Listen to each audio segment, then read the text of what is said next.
Hello, everyone, and welcome to this radcast of the Social Club at the End of the World. And in this episode, we are focusing on refreezing the Arctic.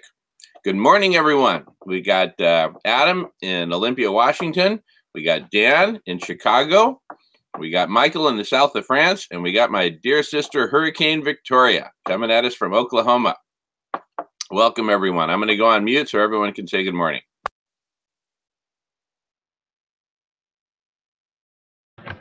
Well, greetings from Oklahoma, and welcome to all who are joining the show.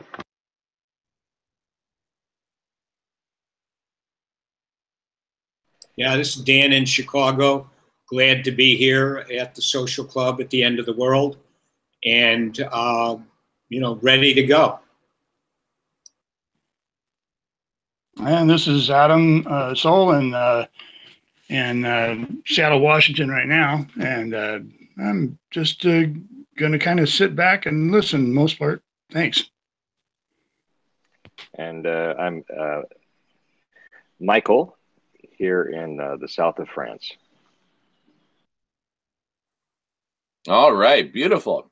Great to see everyone. And as always, for the Social Club at the End of the World, everyone is welcome to join. And I've posted the link to actually join this video conference and be one of us. To see and be seen. Of course, people can also watch, just view the video broadcast in real time or the recording. And I post the links for joining these video conferences on my Facebook page, on my Google Plus page, and also in a very brief invitation video that I post typically an hour before we start on this very same YouTube channel. So the topic for today is refreezing the Arctic and related topics. And the reason I say related topics is because it seems to me that a necessary precursor or prerequisite to actually taking the engineering and logistical steps to refreeze the Arctic is that we as a society, we as a species, humanity, agree that this is something that we need to do, that is absolutely vital for our survival. And it is on certain levels absolutely astounding that we do not have a level of awareness and public dialogue, like, for example, in the mass media, in the halls of government, in our educational systems.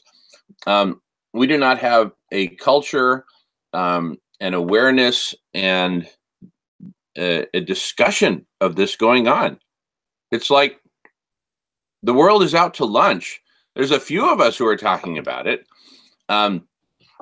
So, when the topic comes up of refreezing the Arctic, it seems this is where we net out. It's like we know we need to do it. We need to do everything we can to cool the planet, and especially the Arctic region, lest we wipe out habitat for humanity and most other species. So with that as an intro, I'm going to go on mute and hear what anyone else has to say in terms of how we should be thinking about this and what we should be focusing on. And, how do we get there from here? Right? Yeah, so maybe I can pick up on some thoughts that I was expressing just before we went on air.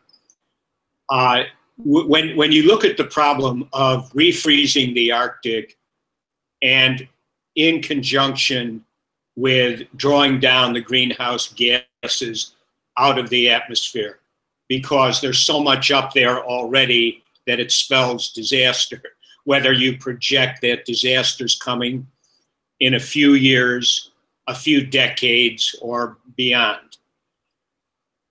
So, to me, the awareness problem, if people are not aware of the danger, whether it's imminent or somewhat down the road, they're not going to be galvanized into taking any kind of action. And there's so many factors that go against this this series of events which are unfolding from being publicized. But that is something which, you discuss on a meta level.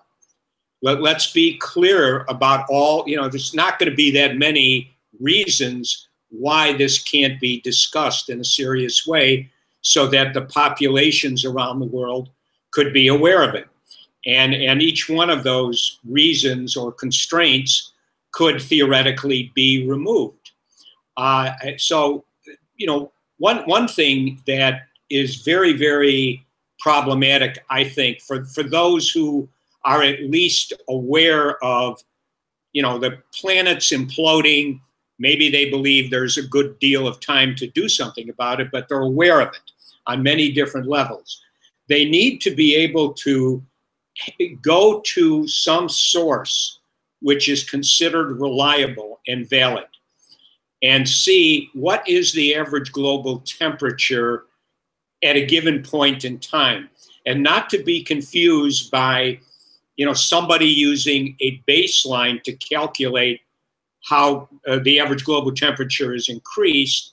That is, in one case, 1880, another case, 1750, or maybe 1950, because everybody kind of has in their mind this 2 degrees centigrade, which is an artificial number, but it's been put out there by many governmental bodies which people pay attention to. So everybody has this 2 degrees centigrade, and kind of with the idea that if you go over 2 degrees centigrade, you might start to step into a runaway.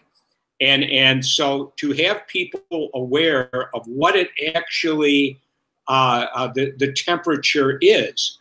And I find myself becoming disheartened, even though I'm somebody who's kind of up pretty well on what's going on, when I hear somebody, who's, I don't know, maybe not Paul Beckwith, but just to give an example, you might have Paul Beckwith in some sort of a presentation, which was given maybe 4 months ago, stating that, we've gone up 1 degree, and then having, Guy McPherson say in a recent presentation, we're actually realistically now we're at about 1.5, 1.6, and we've gone up to 1.5, 1.6 from when it was 0.85 or 1 in a very, very brief period of time, which suggests the exponential function, and therefore things are probably more imminent than down the road. So to me, having and this could be part of radical collective intelligence, where people can go to radish.org or to wherever it's going to be and find out here's what it is. And then you list, after you say what it is, what are the expected implications of 2 degrees centigrade, 3 degrees centigrade, etc. So that people, when they go and they look at that, which I think a lot of people would like to do, they can see, well, this is what we're looking at. This is a consensus, whether it occurs in 2026, 2050, 2100, when the planet warms up to this degree, this is what you're looking at. And this would be a possible way of getting the information and connecting the dots type of patterning for people to look at. So that's just some things I've been thinking about. And I know it gets me, I just get very upset when I hear somebody say, we've only gone up 0.85 degrees, in a recent presentation, because it just doesn't seem like that is the case. But we just don't have a consensus on, what's going on. Okay, I'm going to go ahead and mute out, guys.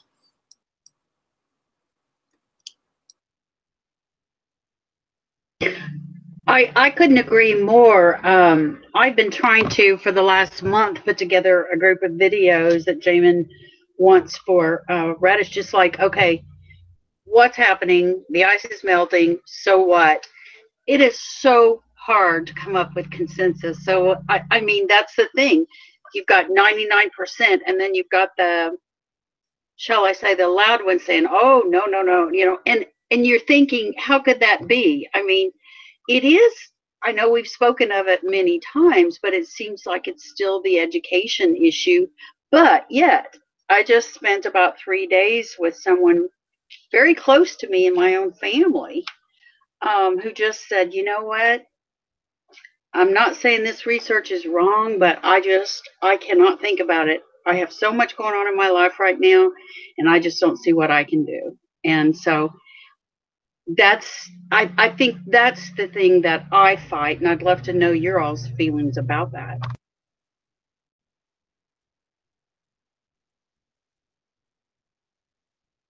Well, I think, to that point, if you have the information, the educational information organized and accessible, then you get to the point where, which again, I've mentioned this so many times over a couple of years in different places, where the message is, if they don't do something, they, meaning, I guess, governmental authorities, about the planetary implosion, the melting of the Arctic, the tremendous exponential increase in greenhouse gases, etc. If they don't do something about it, then if you're a young person, you know what? You need to really contemplate seriously putting off having a child for a few years so you can monitor what is going on. And it almost becomes, it's an ethical issue, but it forces you to have to contemplate reality. Do I want to bring a child into this planetary implosion? And if they're not doing anything about it for whatever set of reasons, then let me wait, because right now it appears that things on so many different parameters seem to be exponential. The greenhouse gases going into the atmosphere, exponential increase. The meltdown in the Arctic, exponential. So just being able to understand what the implications of that are, and then you have to contemplate something which I know is grim and people don't want to think about it. How do you want your child or your grandchild to leave this world? Do you want to bring a child into a world where down the road you may have to consider putting the child down in some sort of a way, hopefully humane? But these are the kinds of things that people have to think about and understand, because that's what essentially will happen. And with when you have climatologists or climate scientists like Michael Mann, for whatever reasons, and I respect Michael Mann's body of work that he put together, but he seems to, for various reasons, partially probably because he was intimidated and threatened, that might cause him to be a little bit softer about the consequences. But he actually brings up the idea that we should not upset people.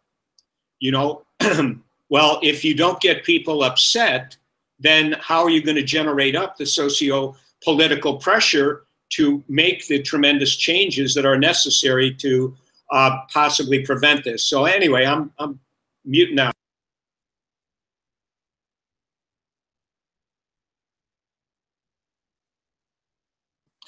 All right. So we grapple routinely with the issue of education and awareness, right? And I see us kind of, we go off on tangents like, well, shoot, if people were aware, maybe they wouldn't, maybe they'd postpone having children, right? But I think we're so far upstream from that conversation. You look around, everyone's having babies, right?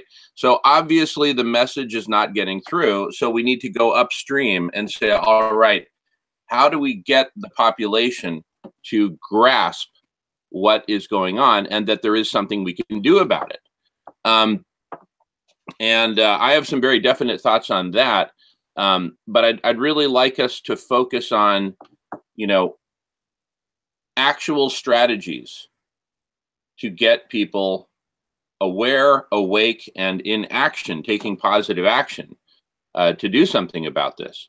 The positive action we're taking is contributing to the collective intelligence, participating in this new medium of collective intelligence, radical collective intelligence, which is what we're pioneering on Radish. And we've talked extensively about that. Basically, if we can create a higher form of intelligence, we can figure out the answers to these questions, including how do we get the rest of the population to wake up? And crucially, once awakened, what do we do? Right? What are the steps? What is the plan? What is the program? Because I think, if we just come at humanity with a message that, hey, temperature's increasing, the ice is melting, and possibility of extinction, I want to consider postponing having children, right? What's the action item? Okay, I get it. Don't have children, but we need something inspiring. We need a plan. We need a program that people can say, yes, that's it. I'm in. And I have a proposal for such a program, which I'll talk about. But first, I'm going to go on mute. But I really want to direct it at that. What is, don't have kids is not very inspiring because, they might. Jamin, I know that it's not inspiring. That I guess I just bring that up in order to stress that it's probably, think of, go back to one of our recent big historical events where we went to war, we invaded Iraq over the fear that a mushroom cloud is going to go off in this country. And then when that was used to justify, going to war in Iraq, and it wasn't really the case, they did it on purpose, undoubtedly. But the thing is, when that goes off, suddenly there's all this mobilization. Oh, yes, we got to go to war to get Saddam Hussein because we can't have a mushroom cloud going off in the United States. That would be a disaster. It's theoretically very easy to motivate a population in that way. We see it historically over and over and over again. So when I say, how do you mobilize people? Yes, there needs to be some solutions. For example, maybe it's necessary that we shift the money, a la Peter Wadhams, that we shift the money out of the military budgets. That's a big, monumental thing to put it into saving the planet, and moreover, maybe using the military personnel to help carry out the work that would need to be done. But in order to have that kind of monumental shift, which to me almost seems impossible at times, but if that's what's needed, then people need to be scared. And what really scares people on a gut level is, oh my God, am I going to die? Or are my children going to die? Or are my grandchildren going to die? It's all over. It's, at that level, it becomes like, wow, is there anything that could be done to prevent that from happening? That's why I bring that up, because I think that if people don't really have some fear that this is something which is really going to affect you, it's not just the starving populations in Africa or other parts of the world. This is actually going to impact you in your kind of sheltered, buffered, first world, urban existence. So that's why I bring that up, because I do believe that fear of consequences is an important motivator for populations.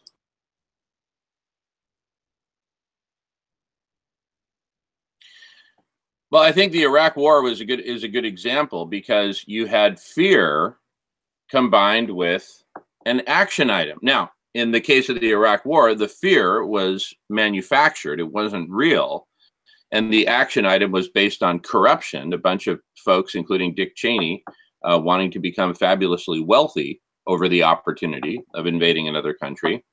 But if you look at how the population responded, it was textbook. They were afraid of a threat, and they were enrolled to support a certain national action to deal with that threat, right? So in their case, in the case of George W. Bush, Dick Cheney, and administration, they had the bully pulpit. They had the ability to project their message through the mass media to the population. And, you know, they beat the drums for war. And I say it's textbook because if you look at what traditionally motivates humanity into action, the number one motivator are not natural disasters or threats of natural disasters, but an enemy tribe that's coming to kill us and steal our women, right? I didn't write the rules. That's the way it works. And so it's for that reason, and that the strategy that I'm proposing, given the urgency, the criticality of the situation, we're almost out of Arctic ice, and we could have catastrophic loss of habitat for humanity and other species within a matter of months or a couple of years time frame, very short time frame. And so that's why what I am proposing and what we're actually going to be implementing in the coming weeks is a campaign to get people's attention, not focusing initially on refreezing the Arctic, but focusing initially on the enemy tribe of criminal drug cartels. And so we're going to be staging literally an international incident on the border with Mexico to draw attention to this issue and to communicate to the country and to the world that we have a solution. We can get rid of these criminal drug cartels, and we need all hands on deck. See, that's the kind of thing, just like the Iraq War, you alert people to the dangers and the harms caused by this enemy tribe and the fact that they're just flowing in. We're going to stage an international incident right on the El Paso Ciudad Juarez border, right where, you know, multiple lanes of vehicles loaded with drugs, arms, and human beings, human trafficking, are flowing into the United States. With that, we're going to motivate and lead a movement to get rid of the criminal drug cartels. And with that, we will have national and international media attention.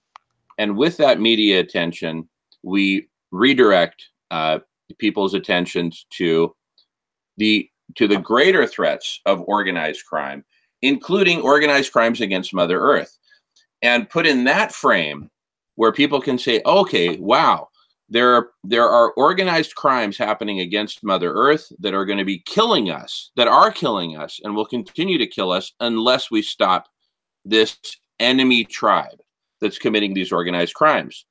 So I think that kind of radical reframing is very important, because if people don't have something that they can focus on and something they can take immediate action on to change the situation, I think it's just going to fall on deaf ears. It's going to be filtered out, because we're never going to get that critical mass of people saying we've got to do something about it, and this is the action that needs to be taken.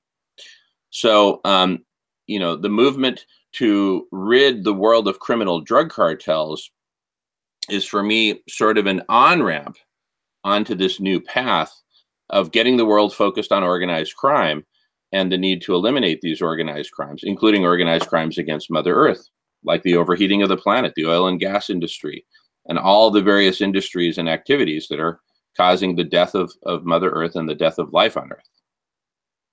So I'm good on mute. I'll just briefly, I just wanted to share, I did a very informal focus group with 4 white males between the ages of 38 and 52 last weekend. Presented some of the educational information on the Arctic and asked them, and they are all very conservative, and so I asked them, what would make you tomorrow, if you go, oh my gosh, this climate thing may be real? Because this is what they told me. that you're going to have to get someone who we would believe, not because you understand they like Trump and they believe Pruitt. Okay, I'm just saying what. And they said, get someone we would believe, get a conservative who would say, yeah, this is real. And then the other thing I said, so what else? Who else would you listen to? Who do you think your friends would listen to? And they said a celebrity who has a perceived middle ground, not liberal. I said, what do you mean celebrity? And they said, most celebrities are perceived as very liberal, so we're skeptical. But if you got somebody, and I think I mentioned this to you, Jamin, they said like a Blake Shelton or somebody, we'd listen. So I just throw that out there as my own unscientific research, but I'm trying to figure out. I'd love to hear what Daniel in Texas thinks about that. I think you mean Alex in Texas. My whole family voted for Trump. They have no idea about climate change, or they just think it will be fixed by my generation. I don't know what they actually believe is going to happen. I don't really even go into it. I haven't even nearly tried to attempt. They don't really think climate change is an issue, much less, what we think. But I think I agree with you. If we had Kanye West say, who's Blake Shelton? I don't even know. If we had Kanye West say, climate change, really big threat. Oh, global dimming. I bring this up. I was at a 350 meeting. I said this last time, but I said, does anyone know about global dimming? And even people who, obviously, they're at a 350 meeting, they're concerned about global warming. None of them knew about global dimming. So, I also think there's just levels of knowledge, just as things mostly, what's the famous quote? Things don't vary by type, they vary by degree. And so, I think there's just a reticence in, I'll call it the local climate movement, to not talk about, for instance, global dimming. So, because sorry, I'll go to another side point. Like Hansen doesn't talk about it, even though he writes it he wrote it in his essay, because I think it's just so depressing to say, hey, if we were to fix things, and I'll just say fix things is to make carbon emissions basically zero or negative, we'd still have to deal with global dimming, and that would depress people a lot. And so it's not a conspiracy that he doesn't talk about it. It's just that we have a real issue, and he's reticent to make people think they can't grasp with those facts. Okay, I'm going off. But great idea. Jumping in on, if you think about, Jamin, I want to go back to try to integrate a few things here. So waging a campaign against criminal drug cartels and then kind of generalizing off of that to the kind of criminal cartels, even though what they may do is legal, they've corrupted the laws. That makes sense rationally, to the connections. But here's the thing. I think that, and I'm going to radical collective intelligence, at least the, kind of superficial way I understand it, not being aware of actually how it's going to work with the platform. But here's the thing. There needs to be some connection made on a kind of a meta level, which is really what you're talking about, that there's this meta level connection between criminal drug cartels and, the criminal, say, corporate entities, which are kind of imploding the planet, have been for quite a long time. So, but I think that kind of a connection needs to be made very, very quickly, and again, at a place where it's accessible, ideally, radish.org or the platform when it's operative, where people can see, okay, this is the connection. We have these criminal drug cartels. By the way, Donald Trump is totally behind you when it comes to getting rid of criminal drug cartels. He has no problem with that at all, or human trafficking, etc.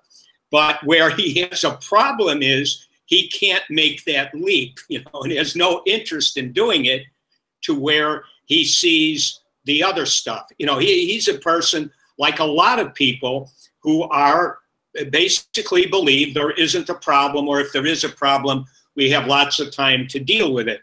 So, but I think that these are the things that need to be connected very, very quickly. So, you would go and you would, people could go to, say, radish.org and see this is the nature of criminal drug cartels, and how and why they operate and the damage they do. Then this is the nature of, criminal corporations, even though they've corrupted the legal system so that they can operate legally in a lot of ways. And this is what the similarity is. It's on a little higher level so that you can see the similarities between these things, and to understand that all of them are essentially operating in a way that's very negative for people, societies, etc. And I just say, if you go down to Texas, which apparently you've got it in the planning stage, and you're going to do this, I would just say that, again, people like Donald Trump will be all behind you, perhaps, when it comes to the criminal drug cartels and getting rid of them. But when it comes to, going beyond that, it's a stretch, I think, for the average person to be able to see that, unless it's, it has to be up somewhere where you can read it, not just hear it. We can say things here, and for the average person, it maybe goes in one ear, out the other. They think, yeah, that makes sense, and they forget about it. But if you have to read something and it's put out there in a way that's understandable, people can go over it numerous times and ideally get it imprinted in their mind. Oh yeah, this is how it is. And I think it's really important to be able to use radish.org, Radical Collective Intelligence, or if the name gets changed in some way, to really publicize that this is there, and it's something which people can go to see connections that otherwise are not going to be accessible to you. So anyway, I'm going to mute out.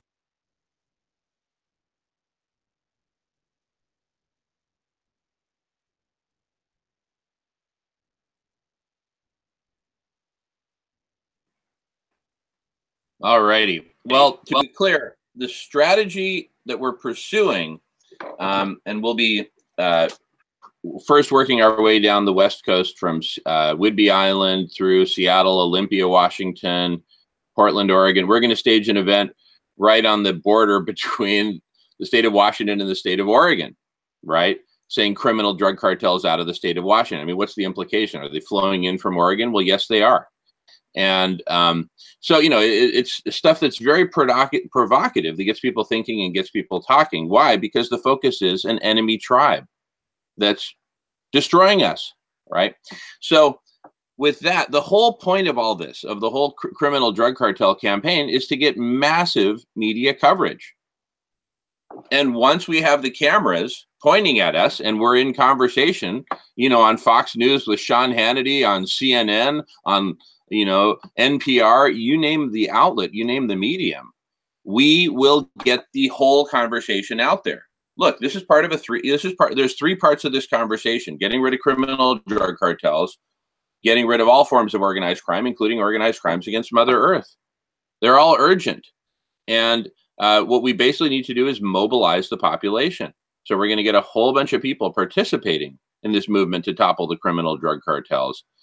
Achieving success with that, which is quite easy to achieve, frankly, once we have the people mobilized, we repeal prohibition, and we do what Holland is doing.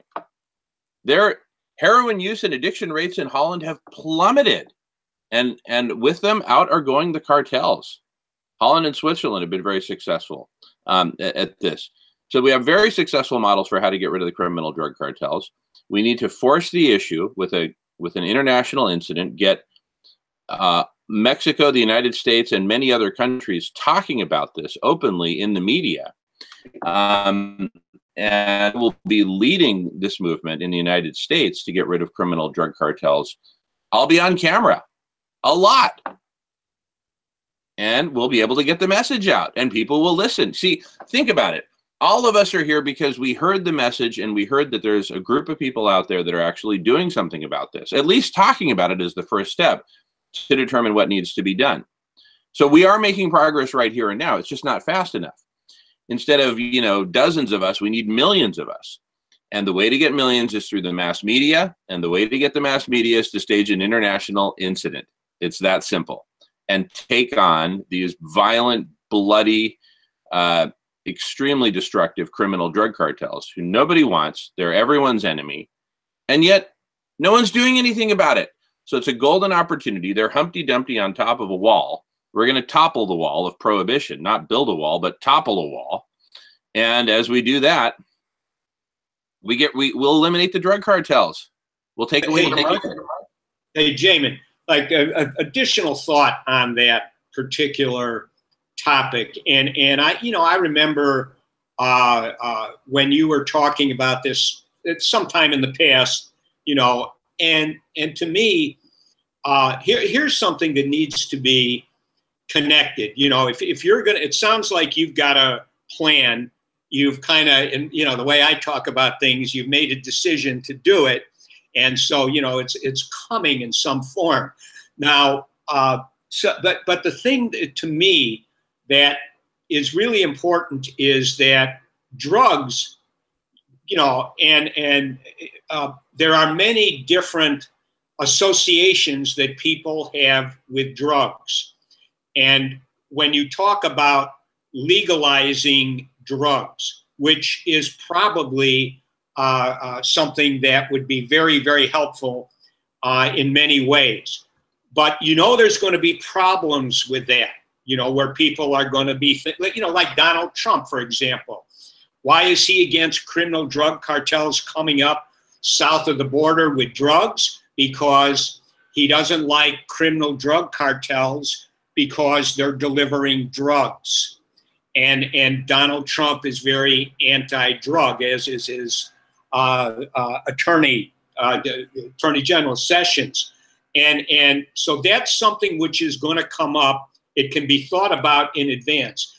But the thing that to me is most troubling about drugs and legalization, particularly the marijuana issue, is that you have, and I think this is where it gets connected perhaps. You have the alcohol industry, you have the pharmaceutical industry, and you have, kind of the police prison industry. These are three powerful lobbying organizations that essentially are against the legalization of marijuana and have been for quite some time. And so, you're with that, and what you get when it's on the police prison complex level, it's like drugs are a great way to have a police state. For example, you go down there and you're down in Texas, and you're perhaps going to get arrested depending on the nature of what's going on. Then you're in a situation where, because the legal system has been completely corrupted, where the federal, what do they have, a 97% conviction rate because they force everybody to cop a plea. You may be looking at 10 to 20 years or life in prison. I suggest you plead guilty and maybe we'll give you probation, or maybe we'll let you just do a little bit of time. And so the reality is it's a very, very effective kind of police state, repressive, organized a kind of system. And I think that needs to be brought out, that as long as you have drugs that can be planted on people and you have a corrupted judicial system where you get 97% conviction rate and most people just end up copying the plea, like we see, with Trump's friends and associates, Michael Flynn basically going ahead, copying a plea to maybe save his son or save himself from a long stint in prison. This is something which is a very extensive corruption. There's lots of money that's being made. And of course, we still have, beyond marijuana, we have the stimulant drugs, you know, the cocaine, the amphetamines, we have the opioid drugs, and people have very, very kind of rigid thoughts about these things. So I just throw this stuff out here because, again, I think it would be useful to have on some sort of a platform a real, you know, connect the dots kind of narrative, very brief, to the point kind of thing, where people could understand these various connections. And I think down in Texas, because I do listen to, for example, I listen to InfoWars at least a few times a week, because, and that's based down in Austin. And it's, you know, it's the alt-right, you know, kind of leader of opinion. And of course, they are very, very concerned about these kinds of issues, police state issues, from their point of view. They probably would be okay with having drugs controlled or legalized. So, I mean, it's something to really look at in terms of where you can go. Now, the alt-right part of the population, which is Oklahoma, of course, too, in Texas, is basically, they're totally ignorant, perhaps willfully ignorant, about climate change and being able to see the connection. And I think that's a real challenge to do that. I'm going to go, taking a lot of time. Sorry, I'm muting out.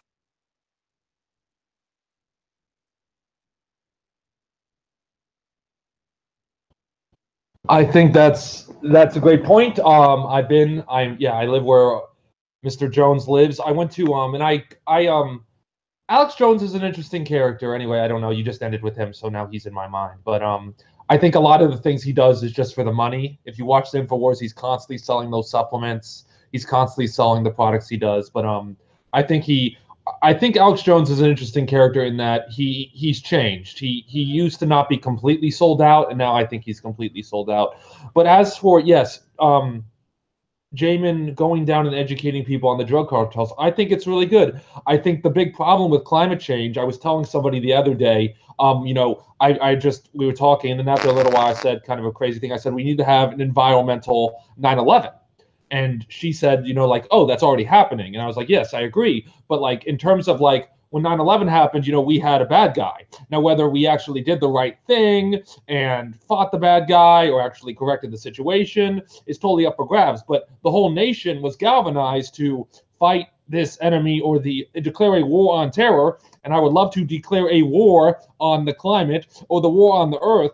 And, I brought up the word revolution and revolt and last time, and I would just say my argument would always be the earth is going through a revolution right now. It is revolting against the virus called the human civilization, capitalism or whatever. And what was I going to say? And I just think we need to realize that. So and like you said with Alex Jones, I think what the alt-right does is it's very tribal. So maybe in terms of them not believing in climate change, it's not that, oh, they think whatever, they actually think that the ocean's not warm, the climate's not warming, or they say science is fake. It's just like, oh, if you want to be in this club, X, Y, and Z is the beliefs you must have.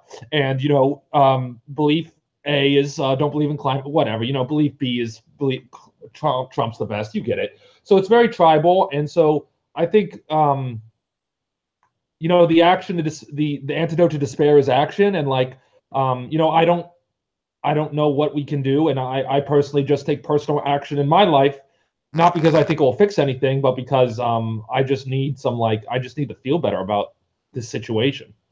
Anyway, that's it for me.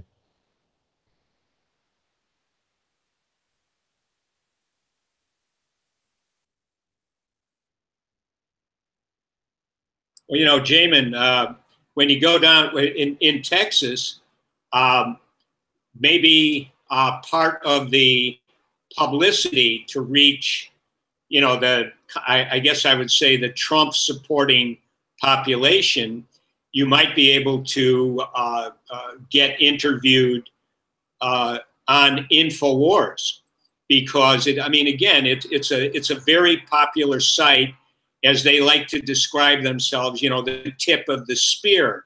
And it's a weird synthesis of things. They are completely, I'm sure, be with you mostly on any problems that have to do with the police state, including the use of drugs. But where they simply have no knowledge is on the issue of climate change. And it's perhaps, again, the Alex Jones, who kind of runs the show there, may not be able to, cross that line, either because he has been programmed to believe that it's not happening. It's just, as Trump says, it's a hoax to get economic advantage on the United States. But it, again, things are reaching kind of a critical point in all over the world in terms of some very, very negative trends. And so that might be one. And that's an outlet where you might be given more time. What I learned the hard way, and of course, clearly someone like yourself, Jamin, who comes from the kind of background, resume experience that you have, are going to be able to get mainstream media attention to a certain point. But what I learned back in Chicago, when we were involved back in 2009 through, say, 2012 with the mental health movement, we would constantly be saying, oh, we've got to get these media outlets to hear us speak. We need to get them at our demonstration, our actions. And yeah, they'd come, but at the end of the day, all it would be a little blip on the news on that very day. There'd be no continuation. If you didn't see it, it's like it never happened. And that's the way things tend to operate. So I think one of the problems is, how do we get, kind of a narrative up there that will have legs and can successfully connect these dots, which you're trying to do. Yeah. Well, my answer to that, Dan, and Hurricane, I'll pass it to you in a sec, is that precisely by provoking an international incident, which is borderline a declaration of war, if not an outright declaration of war on the criminal drug cartels. And we get to use the word extinction. We're going to drive them to extinction. And by saying this publicly, dressed as Darth Vader with giant signage, and who knows how many hundreds or thousands of dudes with motorcycles showing up to be part of the action, that is, you're talking about a formula for mass media coverage. And when you've got some crazy guy, AKA Jamin Shively, up there leading the charge, right, singing very provocative songs in English and Spanish about the drug cartels, promising to take them down, that's news. That's news. And people will watch. If it bleeds, it leads. And then from there, they will cover, within reason, whatever comes out of the mouth of the leader of that movement. And I'm going to talk organized crimes against Mother Earth, and I'm going to talk extinction of the human species. We talk about extinction of the drug cartels. We're about to go extinct if we don't address some of these bigger crimes. But you see, the whole trend is crime. There's one word, crime, 2 words, organized crime. It's simple, and we have a common enemy. And that's what motivates this particular species of primates called human beings, a common enemy. It worked in 9/11. And it'll work in 2018. So anyway, Hurricane, back to you. No, I was just going to say, Jamin, to what you just said, I think there's so much possibility. Last Thursday, a friend of mine's son, who's a senior at OU, was coming back from Texas, was stopped, and he had 1 joint and 4 gummy bears. They had to raise $25,000 bail bond, and they are asking it to be a felony. I promise you, it would have been that or worse in Oklahoma. So I think the fervor against anything drug cartel I agree with Alex is. I think it's going to be huge. And that's a really important point, because as long as you have the draconian penalties and you have a corrupted judiciary, legal system at this point, you know, it's like a great example of it is, which I'm sure that everybody is tuned into. That is this ongoing soap opera between Trump and Mueller. And what's interesting about that is that, you know, so you have Donald Trump and, you know,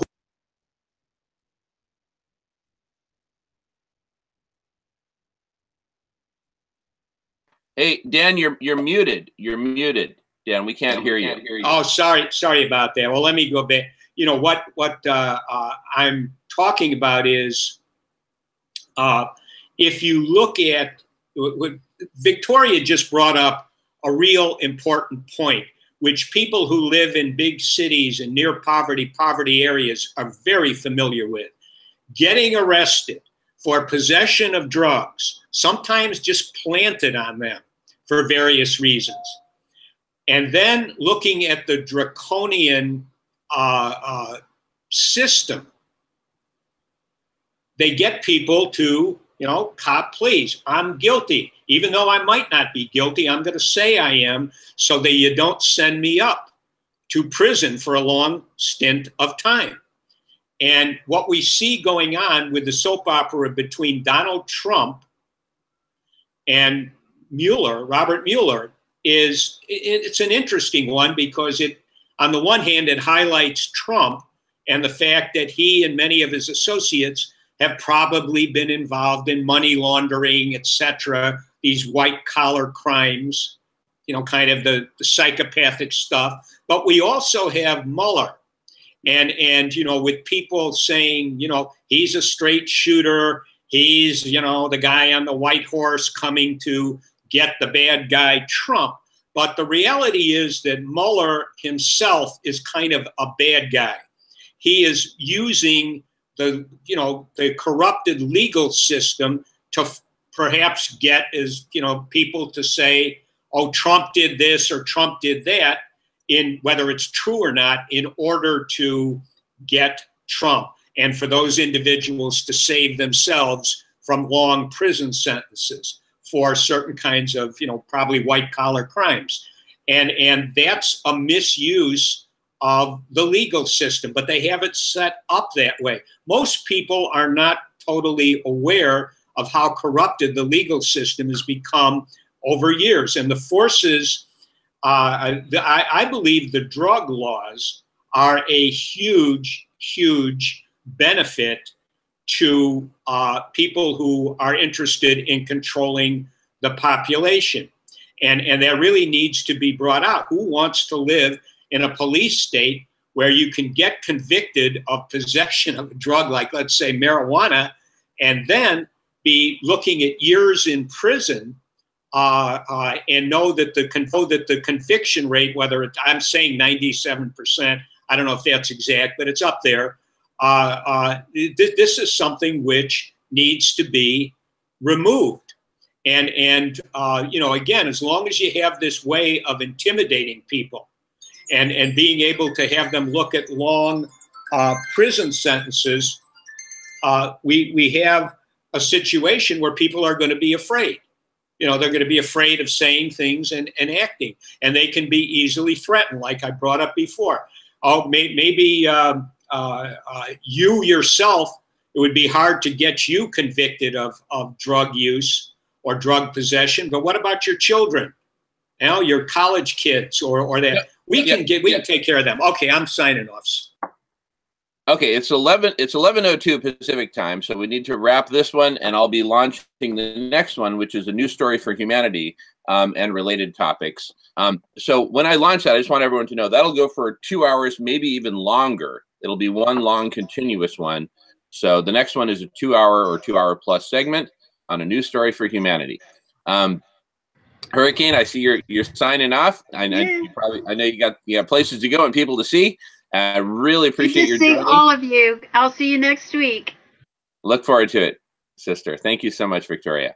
All right, and thank you all. Thank you, Dan. Thank you, Adam. Thank you, Michael. Thank you, Alex. And look forward to seeing you on the next one. And I'll kick it off in about 5 minutes here. New Story for Humanity. Any last words before we close? All right. And by the way, Dan, great points there at the end. Totally agree. You see, this is a topic just full of potential, and it'll get people's attention because there's something we can do about it. We can repeal prohibition and replace it with something sensible, right? So anyway, more on that soon, and we'll see you on the next one. New Story for Humanity. Thanks all for watching and for joining. See you next time.